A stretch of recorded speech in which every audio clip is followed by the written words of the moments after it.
I'm smiling because I was so nervous, and then here you are, and you're just amazing. We should talk about this. You have to be like me, a total mess. I put everyone at ease. See? How do we look at midlife as not a decline? Listen, there is a decline, and it's not the end of the world.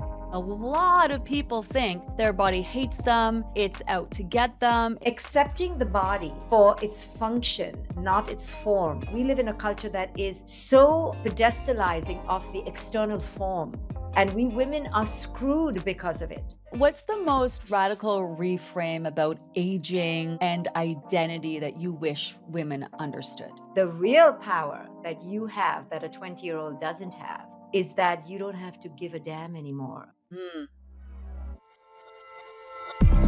This is the Way In with Gina podcast.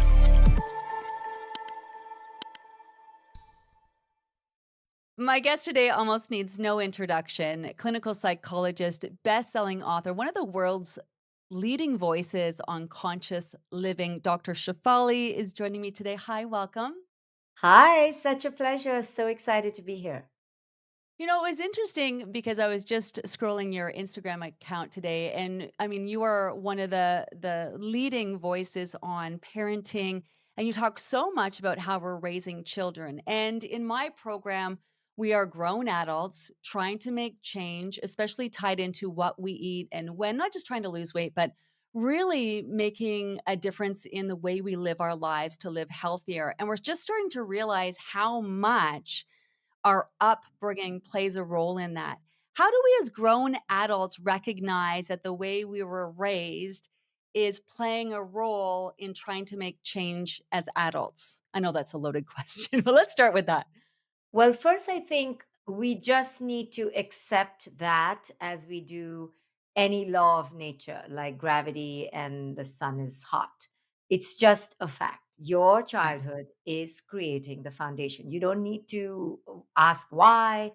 It's like protesting nature, right? You just accept it. So, this is just the way it is because when we were young, we naturally absorbed the messages, the conditioning, the baggage, the crap, the Mhm. unconsciousness from our parents. And that doesn't make anyone more shameful, more unworthy. If you grew up in a really abusive childhood and somebody else grew up in an alcoholic childhood, somebody else grew up in a poor childhood, and somebody grew up in a conflictual childhood, it's not the child's fault. It just is part of your story. And realizing that your story is what makes you who you are, and how you alchemize the story, how you transform the story really defines your destiny. Then you look at your life as this infinite complex novel that has yet to be written. So that makes me think of if I've struggled with my weight all my life and it's part of my story, then how do I break the pattern or the thought that that's never going to change? Yeah, so just because something is part of your story, that doesn't mean it's your eternal fate. It's just the fertilizer that you now get to decide, do you want to keep and grow into an orchard, or do you want to dump it out and throw it away? Like, you get to decide what you want to do. All of life, every relationship, every turning point, every event is just fertilizer. You get to decide how it creates your next steps, your next decades, whether it's your weight story or your unworthiness story or your I'm terrified of money story. We have so many stories running at the same time in any one life narrative. We get to architect and rewrite stories. If we look at it as just fertilizer, you see, I think what happens is that most of us get so ashamed of the story Mm. rather than looking at it as fertilizer, just data. And I can use this data and change the narrative at any point I like. And that's the empowering part about making intentional choices. Okay, so you often say that transformation begins when we wake up. Like, what does that mean for someone stuck in old patterns with food or self worth? So, what does waking up mean? Waking up is often a real kick in the butt. Yeah. And it comes about when you have kind of reached rock bottom and you are just fed up, when the pain of staying stuck is too great, and the pain of moving forward, even though it's the great unknown, is less scary, is less painful. The pain gets so much. I love those moments as a therapist, even though my client is in torture. But Mm. I know that those rock bottom moments are pivotal. And sometimes we can use that as the catalyst for growth. So then why do we keep repeating the same patterns even when we know that they're not serving us? Yeah, because healing is not linear and it's not a fixed point in time. Healing is filled with progress and regress. So it's okay if we're repeating the pattern as long as we can work with a coach, we can work with a therapist, work with your good friends who can point out, I just repeated a pattern that I have had in my life for 30 years and I did it again. And I did it as magnificently dumbly as I did it when I was in my 20s. Like, and everyone was just laughing at me. And I was like, wow, I'm still here. But I look at it, like I said, just as fertilizer, just as data. I don't get bogged down in shame. And then I experience the pain of that. And I try to register it and I try to make a declaration that, what, next time I feel these ways. And let me tell you, the pattern is simple. It's always connected to scarcity and fear. So my Mm. last pattern was because I didn't think I was good enough and I entered scarcity. And because I entered scarcity, I made a dumb choice. And I now regret it, right? Because life and reality showed me that I could do it. I just doubted myself. And most people, especially women, when it comes to their bodies, it's because they haven't yet fully accepted that they are divine, they are whole, they are, unconditionally amazing as they are. And that takes time. So we make a little progress and then we sabotage. Then we make a little progress, then we sabotage. And that's why working with a professional or people like you is Yeah. so important. Your groups, your cohorts, your peer support is so important because we need to do it in community. Why is community important? I mean, that was on my list to ask you in one of the later questions in this conversation, but why is community so important? Because sometimes we are so ashamed that we isolate ourselves. And the more we isolate ourselves, the more we think that this is insurmountable. Nobody has the partner I do. Nobody had the mother I do. And then Yeah. we create these narratives that spiral us into despair. When we are in community, I just got off a 100 women retreat for 4 days. And it was so powerful because when you're surrounded by others who have stories like yours, they have triumphed pain, they have been in anguish and hell, just like you, that makes you realize, wow, you know what? I am not the only crazy person here. I'm not the only defect, right? Because we feel we're so defective. We feel that, wow, everyone out there has self control but me. Everyone out there has better genetics but me. But when they hear other women also struggling every day, critical, hard on themselves, then they actually begin to realize, okay, we can do this together. I'm not alone. So I'm a like I am all about community myself, but I also find what happens there's that connection with community, and on the other side of that is that well, she's doing this and I'm not doing that, and you almost not jealousy isn't the word, but why are they seeing better results than me? I seem to be working harder. Why is it so easy for them? How do we navigate that side of it?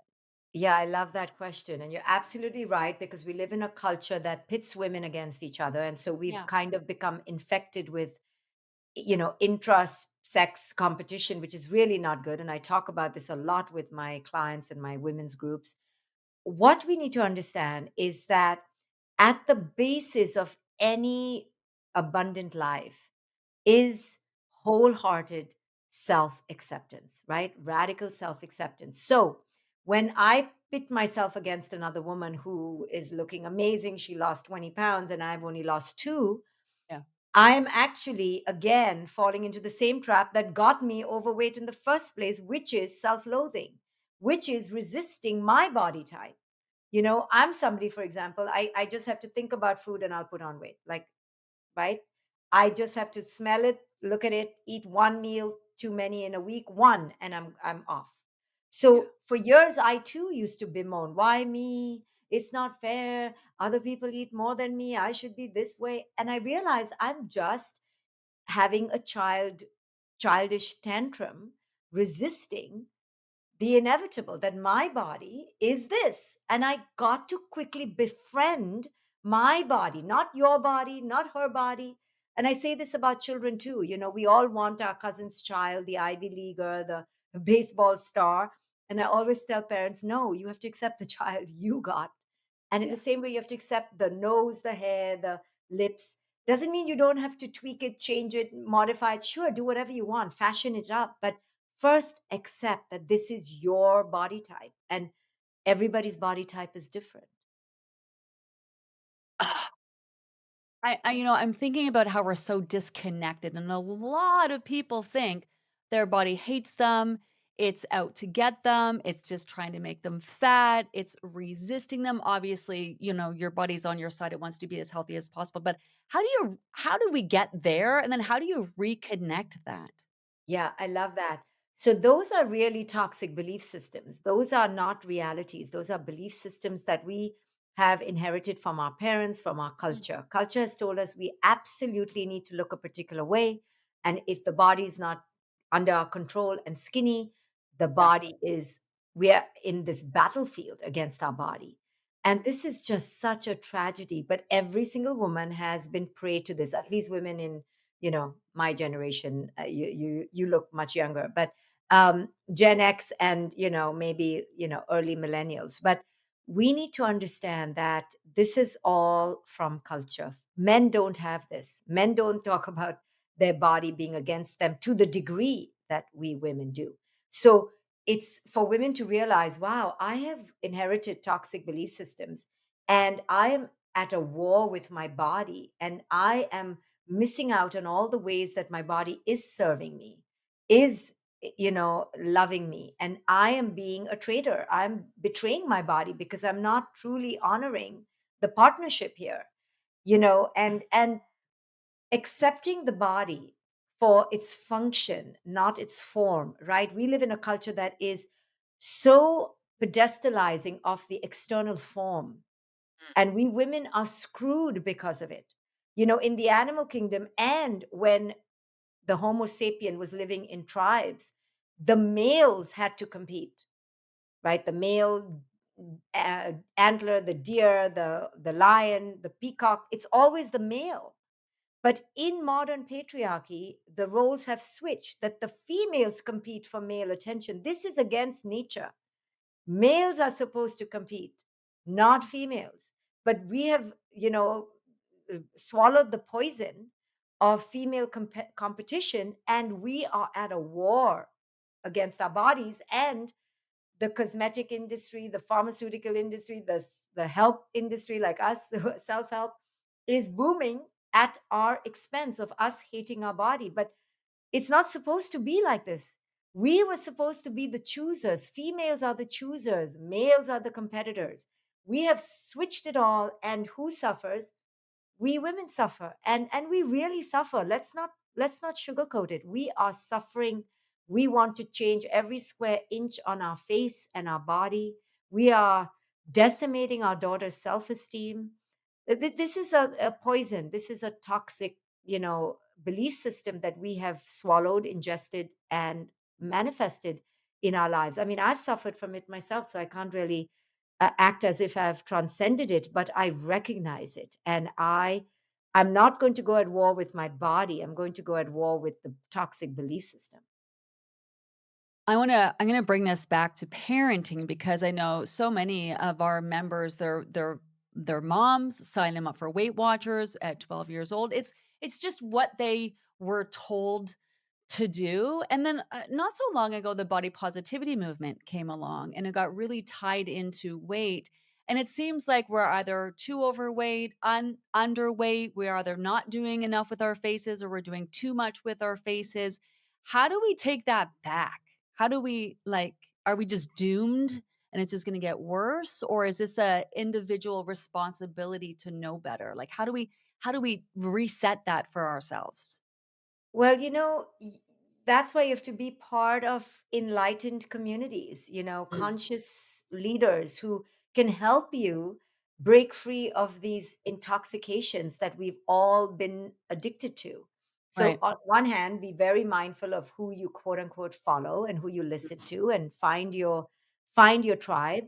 And then, yes, it is an individual responsibility. Nobody can dictate to you at the end of the day what you put in your mouth and how you do your face and what you say to yourself when you look in the mirror. And that is where your eternal freedom and liberation lies, in your own taming of your own self loathing mind and the belief systems that live there. That is each one's responsibility and power. And yes, you need, a speaker, a leader, a teacher to open you up, but then you have to do the work and really make a decision. Do I want to live the rest of my life in self-loathing or self-love? And I've got one body, one life, one face, one mind. Do I want to give my power away to culture and to what other people think? Or do I choose from this day on to own myself, own my story, own my body, and begin to have gentle, compassionate self care? No one else is going to do it for us. Our parents may not even be living, and it's not their job once we're adults. We have to do this for ourselves.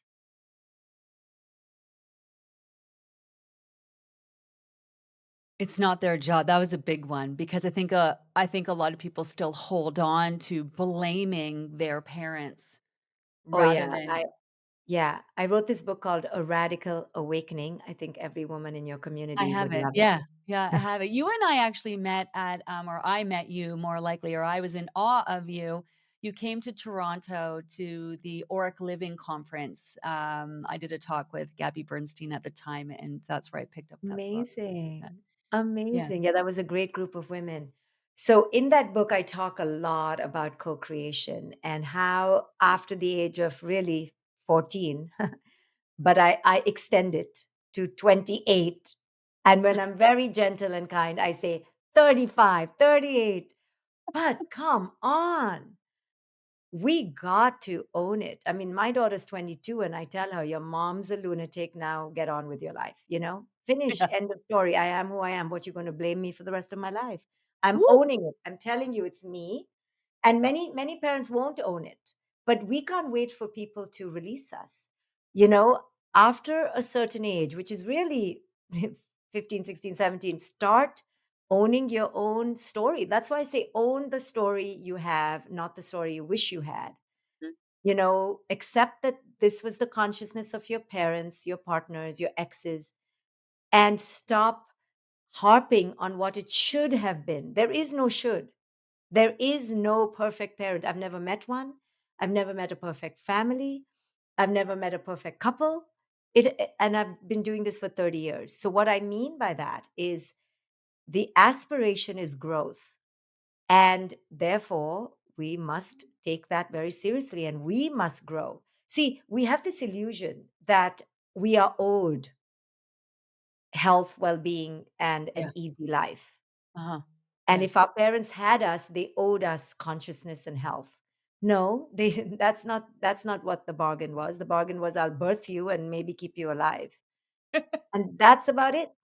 And the Right. rest is on you. And I think somewhere we've confused relationships to have this entitled, you know presumption that relationships need to give us things, and they really don't, because each one of us is free and sovereign. And if you get it, you're blessed and grateful for it, I hope, but you're not owed anything. Now I teach conscious parenting, so I help parents to become the most conscious they can be for their Mm. children. But in the same with the same mouth that I tell the parent to be conscious, I also tell their children to not wait for it. Don't hold your breath. Well, when we talk about conscious parenting too, so many women who are looking to lose weight, who have struggled with their weight, who had their mom struggle with their weight, are really afraid of passing that down onto their children. What advice would you give to anyone listening who's concerned? They want to make change, they want to lose weight, but don't want to cause the same issues for their children that they perceive their parents caused for them. Well, first, we'll never know what issues we're causing in our children. We can only project, right? But I totally understand. I think, again, the core is not about whether you pass down, your alcoholism or your binging or your anorexia. The core of it is, am I passing down my self loathing? And that's where we need to break the pattern.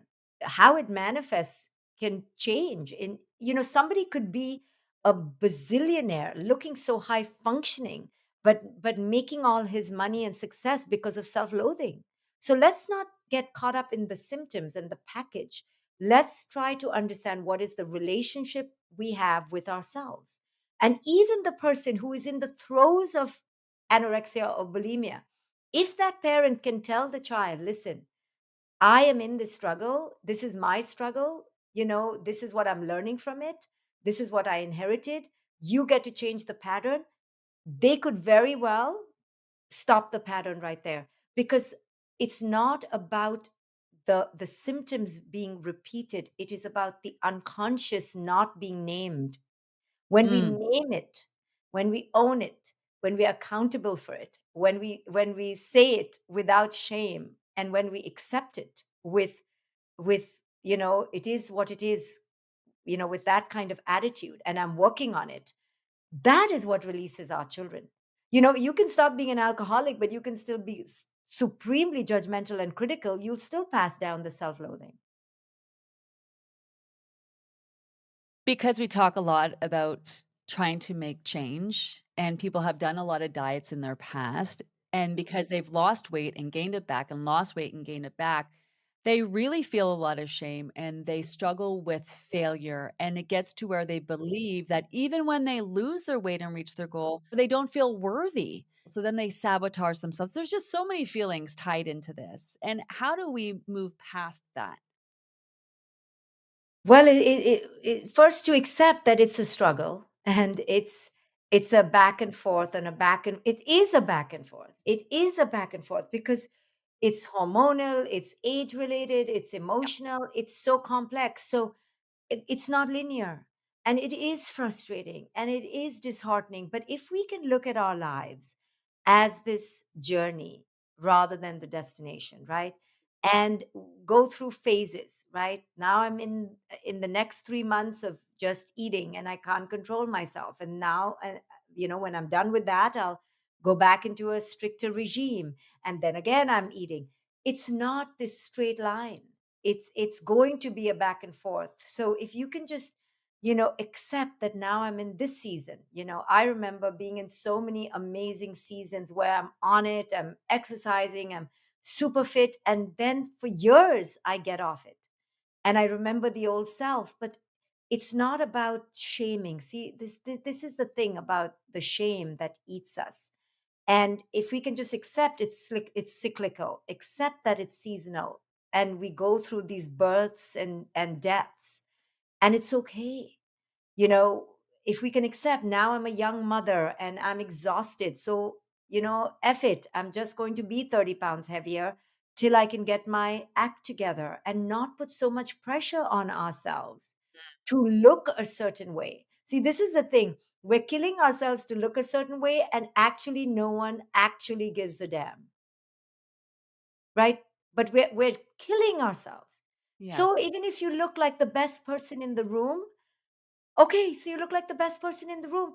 It actually doesn't change your life, because you won't even know what people are thinking at the end of the day, really. But it's our own disconnection. That's what it comes down to. Can we then move on to midlife and, dare I say, menopause? I think this menopause conversation has given us a voice again. Older, I'm 52, by the way. I'm not sure how old you are, but I'm it's like we 53. felt we felt like we were becoming not relevant, and I think this menopause conversation gave us a place and a space to have a voice again, or even the GLP-1 weight loss medications that they're now tying in with menopause, and I it how do we how do we how do we look at midlife as not a decline, as, an awakening instead? Listen, there is a decline. Oh, Who the it's like, what are we trying to do here? Why do we need candy and baubles and fairies to make us feel good? It's a decline. What the frick? What the hell? It's okay. We're so afraid of being an adult and seeing reality for what it is. It is a decline and it's not the end of the world. But please, let's not pretend. I mean, my memory is literally 25% of what it was. Now, and if I'm too childish and fragile to accept that, then I have a problem. No, I need to know that my brain is morphing and changing. Maybe it'll rebound, but I'm not weak enough. See, I help women to see themselves as not fragile. They are capable of reality. And reality is we're going to grow old and we're going to die. Doesn't mean we have to curl up in a ball and be miserable. In uh-huh. fact, the best years of your life come with the acceptance of your aging, your limitations, and not needing people to approve of you. That's what comes with wisdom. So I don't mollycoddle people. I'm sorry, to say, oh, no, it's not a decline. It is a freaking decline, but it's okay. You can survive it. It's not the end of the world. We grow old. Big deal. It is inevitable. And then we may fall sick, and then people may die, and our parents are going to die. This is the beauty of this life. And life involves the shadow. There's always a shadow. And true wisdom is the yin and the yang, the non-duality of it. That it comes, all things come together. If there's a positive, there's a shadow. If there's a shadow, there's a positive. So let's not try to only talk about the good because we feel too scared or provoked by the harshness, the brutality of life. Life is brutal. Life is brutal. It is, the Buddha said, life is suffering. And the minute you accept it, you are actually free of it, free of suffering. It is the resistance to suffering that causes suffering. And do you think that's what we're trying to do with all these conversations that are happening? We're resisting that, or we wanna, like, I I I don't know, feel better about menopause? Like, what do you think of the whole menopause explosion? I think we women are so adorable because we are so tired of being suppressed that we are like, we are going to talk. But you should talk to the men around. I'm sure you do. But I talk to my male clients and the men in my life, and they're like, my goodness, you guys, we're growing old too. What about prostate cancer? What about prostatism? No, we're not holding the pulpit. And of course, the way we rationalize it, we women, is because we're like, we for eons we haven't been able to talk about it. So Yeah. you're right. We are reclaiming our voice. I think that's magnificent. But I think that we, in the reclamation of our voice, sometimes we try to spin it into some positive thing, and we don't need to, because we can handle that it sucks, and it's a new era in our lives, which can be magnificent. I think we're handling it pretty well, though. I think the messaging is not bad. It's pretty Yep. good. But I think we sometimes so thirsty of having space that we're just all over town with this. But Yeah. but but let me tell you, if men were to talk about their hormones and that they still have a raging sex drive, we don't want to hear it. I mean, we're not as kind to them. I'm just saying, I have a lot of male clients and they're like, okay, they tell me about their wives or their partners who's, everything is drying up and everything hurts like shattered glass. But they're like, I'm good. Yeah. I need it. I want it. And then we call them all sorts of names, but it's the same hormones. It's just the male hormones that are not going to decline anytime soon, but ours What are, and we have a different cycle than males. It's a completely different cycle. What's the most radical reframe about aging and identity that you wish women understood? That aging is inevitable. Stop fighting it to the death. Just, try to live your best, but don't kill yourself for it because at the end of the day, there will always be someone younger. So just give it up, like let it go. And the real power that you have that a 20-year-old doesn't have is that you don't have to give a damn anymore about what people think, your children think, your parents think. So if you're not giving a damn, then you've really grown old for no use, you know? Like please, that is the prize of finally not giving a damn. That is your right as, a 50 plus, 60 plus woman. And if you are as bothered about how you look and as nervous as and as insecure as the 20-year-old who has youth on her side, now you're in the gutter, you know? So take what this age is supposed to give you, which is wisdom, empowerment, liberation, leadership, sovereignty. That's what this phase and era of life is. Those are the gifts of this era. The gifts of the decades of the 20s are clubbing and not having hangovers like we do now, and getting the attention of men, but that was hell. I mean, I didn't love it. I was always uncomfortable. It was a lot, it was too much, and now when it's not there, we're complaining, but there's a different prize for every era. The child raising years are hell in their own ways, but they have many gifts. And the, between 30 and 50, typically when we're raising children, typically, that's that era. And now we're in a different era. And if we look at life as eras and chapters, how amazing to be in this different era. My daughter's 22. Oh my God, the fact that I'm done with parenting is magnificent, is fantastic. I'm looking forward to this. But you see, when we keep living, clinging to the person we used to be, Mm. that is hell. That is hell. You mentioned, let's talk men and women. Now, divorce rates are skyrocketing, they're saying, because of menopause. We want to be in our I don't give a damn era. But how would, for example, a husband and wife work on individually making change, but respect and honor where each other are at? Like, how can I just be like, well, I don't give a fuck. So you do you, I'm going to do me. I don't know that that's going to work. So what's No, your no, no, advice no, for no, no, that? no. No, and I don't mean I don't give a damn as in I don't care. I just mean like I don't give a damn in terms of so invested in what you think of me, and Woo! being defined by you. It's Right. I don't give a damn is not I don't care. I don't give a damn is Okay. I'm going to stop being defined by your validation, Mm, right? So yes. yes, yes, I have to hold women back because they want to burn the house down. Yeah. When your estrogen dips, so does your oxytocin, and suddenly you're more masculine and uncaring.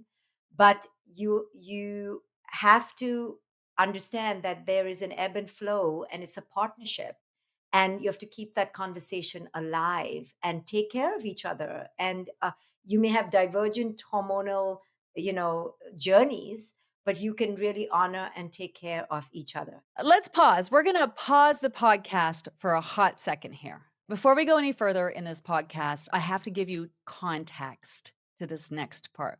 So, before the conversation, I was so nervous. I've never been more nervous interviewing anyone. I had tons of notes. I was freaking out. I was worried about coming across unprofessional or not being good enough. And so, up until this point, the conversation, it looks seamless because I have an incredible production team behind the scenes. But in reality, she kept getting interrupted. She must have gotten up 3 or 4 times, which finally she said, "I am so sorry. I don't wanna come across you must think I'm so unprofessional." And at that moment, I was like, "Well, actually, no, this is perfect." I'm not gonna tell you because 'cause you're just gonna listen, but I wanted to provide context before this conversation takes a complete turn. Oh my God. Are you thinking I'm so unprofessional? No, you know what? I'm smiling because I was so nervous about talking to you. I was just a freak about it and having everything be perfect. And then here you are, and you're just amazing. And you're just like, yep, just a. and this is the way it should be, and so it's just a message to me that I am Oh, good the way see? I am, and it's all Because okay. you are literally so perfect, and I'm looking at I'm like, she's got green and white everywhere. She's so color coordinated. See how you are? See? This we should talk about this because your aura is like intimidating. Okay. You have to be like me, a total mess. I put everyone at ease. See? You know, there's something to that because that is my message. Because I have created these weight loss programs where I wanna be everything for everybody. I truly wanna do good in the world, I really wanna help, and I've just kind of been adding more and doing more and adding more and doing more, and it's like, it's such a great value for what people pay, and there's this theme that it's too much, and I feel like I'm not giving too much, but my muchness is not a good thing for people, if that makes sense. Yes. And so It it's interesting that you said that to me. yeah. So do you want to include it in the podcast? We can Yeah, talk. sure, yeah, let's talk. Okay. We're talking, so I'm an open book. Yeah, so I was just telling Gina for the listeners, if you edited that part out, that she looks so perfect. I'm looking at her decor; it's all color coordinated and soothing, and you look so beautiful. And here I am, just being interrupted by 25 different things and running and coming back and running and coming back.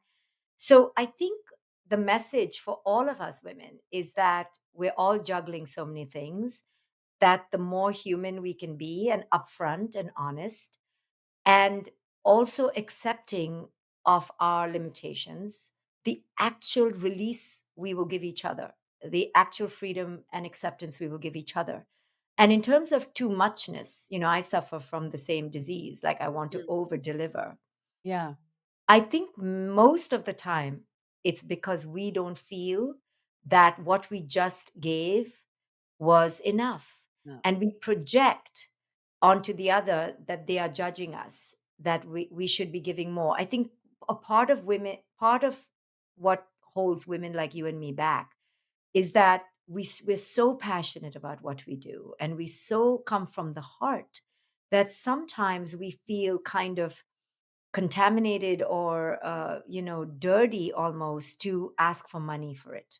So then if somebody's paying money for it, we have to go overboard. But yes, it is all a lie. It is all coming from our own belief systems around money, service. We feel that we should be doing this for free. So we yeah, feel kind of like bad people for asking for money, and so therefore we have to overdo it. But let me tell you, it's not true. What we need to realize is that there's great power in what we do, and that has great value, and we need to estimate it. And if we estimate it well enough, then others will estimate it too. I mean, you and I literally, and most women like us, competent, empathic, caring, we want to give the world. But in doing that, then we, burn out. yeah, And we that's the create story. And we create this dependency and this expectation, and then we don't know how to get out of it. Well, that's where I feel stuck now. I've been doing this, so I have to keep doing this, and if I don't keep doing that, then everything's gonna fall apart, I'm gonna lose everything, and people are gonna hate me.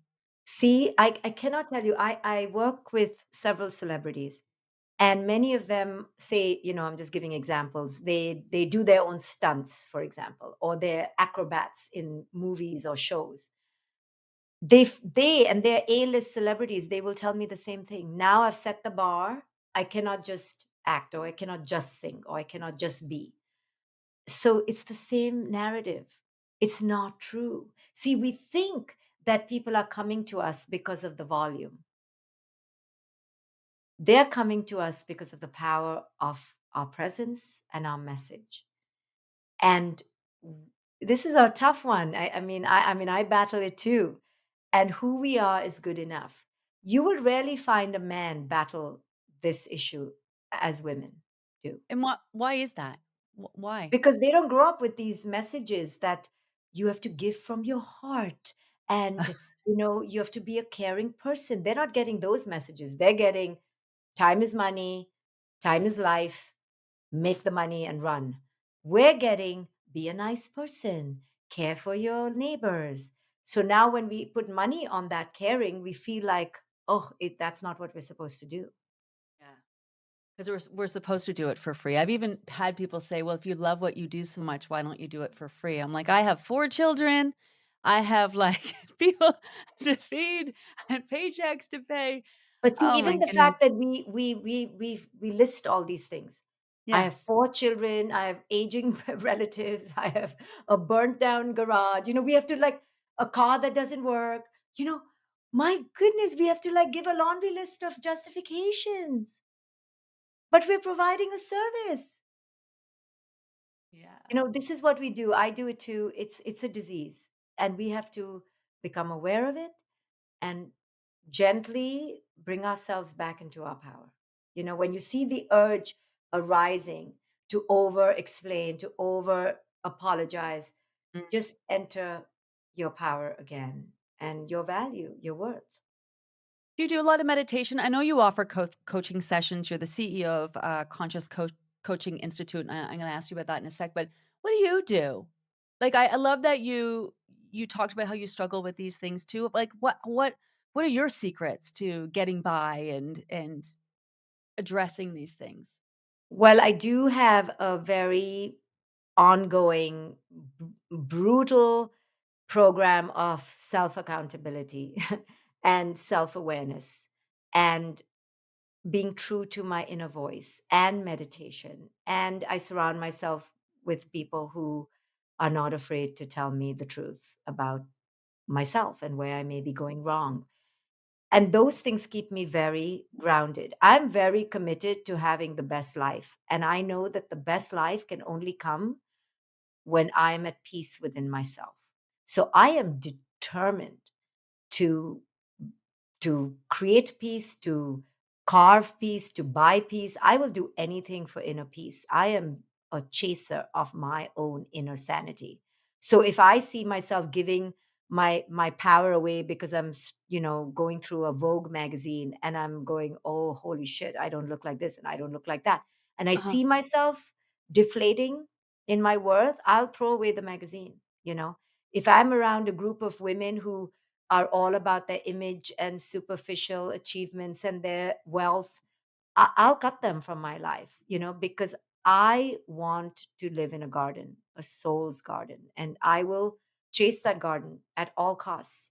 So I fill my life with things that nurture me because I'm really quite self-centered in that way. Because I know that when you take care of the self, you actually are a blessing to others, right? So I'm Mm. very intent on nurturing myself. I know if I nurture myself, I'm the greatest instrument to others, the greatest mother I can be, and I'm not a burden on anyone else. I'm not toxic. So I'm very focused on my inner connection. I don't want to die, just a shell of who I could be. But I have bad days, bad moments. I would say not bad days, but bad moments. Mm. Yeah. Deflating in my worth, that was, like, a big one.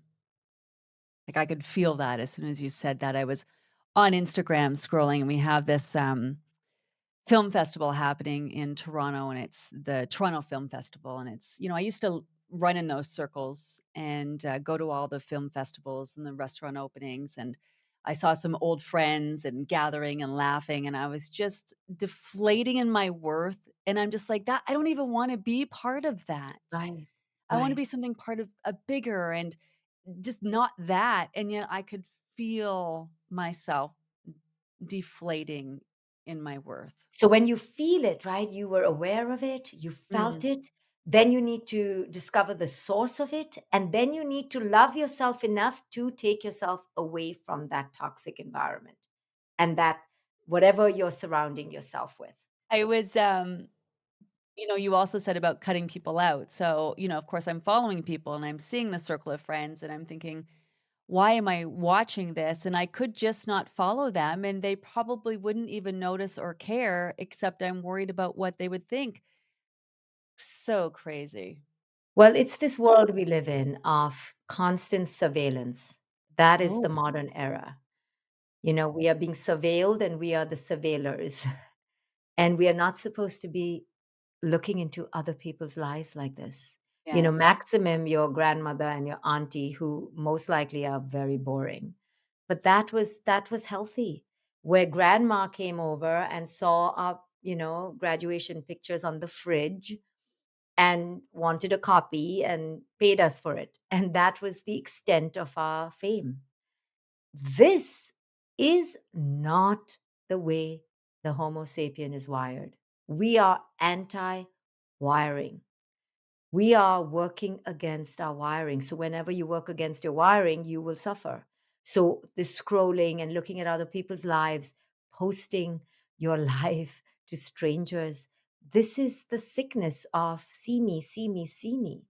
So, even if we're not saying see me, but we're seeing other people, that's feeding the machine of this constant external validation.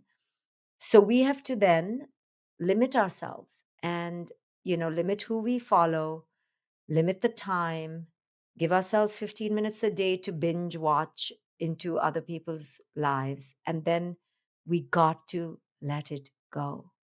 We got to let it go.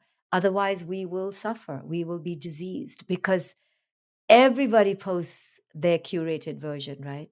Nobody's Yes. posting the real truth. So you get saturated, you have FOMO, you have comparisonitis, perfectionitis. It's just disease after disease. Speaking of letting go, I know my time with you is coming to an end. Before we do go, I know you host retreats. And so, can you tell me about that? Because, I love the idea of going away and immersing myself in something that's not feeling the way I Yes. feel when I'm scrolling through TikTok or Instagram. Can you tell me a little bit about the retreats Oh my and what God. Do you goes do on there? retreats? I don't, though I'm thinking about we have an incredible community, and I'm thinking You about have to do a retreat. It is the best thing. Yeah, when mm, I do my next one, I'll let you know. Or I okay. don't mind hosting one for your people. I do them around the world. Okay. They are incredible. Let me know if you want one. Yes. So it's three, Yes. 4 days of building sisterhood, going deep.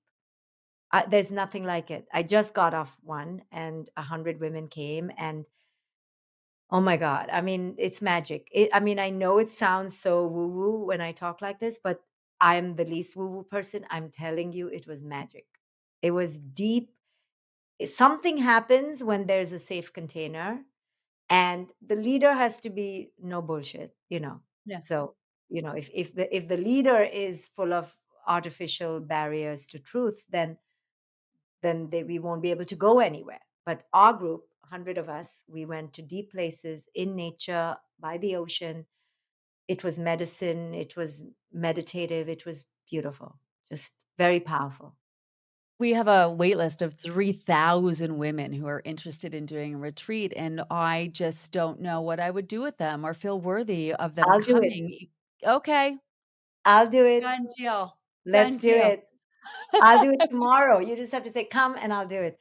It's something so special, and there is a way to do it, and not everyone has been trained, but there's a way to lead a group in process deeper and deeper in the labyrinth of their self awareness, and come to a place of returning home. And that's what every woman got when she left. She came disconnected. She left closer to home, but yeah, I too have a conscious community like yours where I teach conscious parenting, I teach Eastern spirituality, I teach mindfulness. So I'd love your women to explore my community. And Yes. also, my coaching institute, if people are interested to do the work that I do in the world, I train uh, people twice a year. I have it in two classrooms a year. So they can learn from you and then learn in essence to do what you do. Yes, it's a 5 month, very immersive, very hands-on practical training where I condensed my three masters and a PhD into one life-changing program. And I teach them what I know and how I work. And I show them how I do it and train them to have the tools. And some of them choose not to be coaches because it's Right. also first about self-transformation. So the first part of the program is all about self transformation and changing your relationships, changing your own patterns, and then you learn how to do it with others. If you so choose, if you don't, you can just do it with your partner, with your children, with your family. It's an incredible, all inclusive kind of one stop deal, and at the end of the coaching journey, you get two certificates: conscious life coaching certificate and a conscious parent coaching. So you can work with any kind of human, really.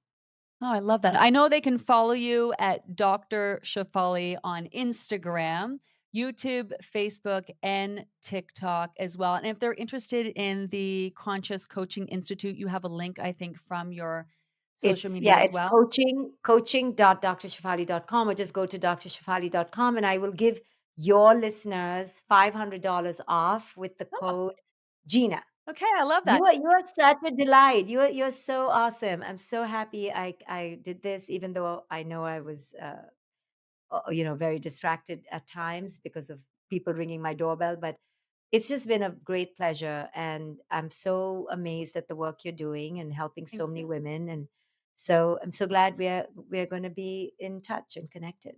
Absolutely, especially about those routines. Honestly, I'm honored, and I thought today was perfect. I wouldn't want it to have gone any other way. Um, yeah, thank you so much.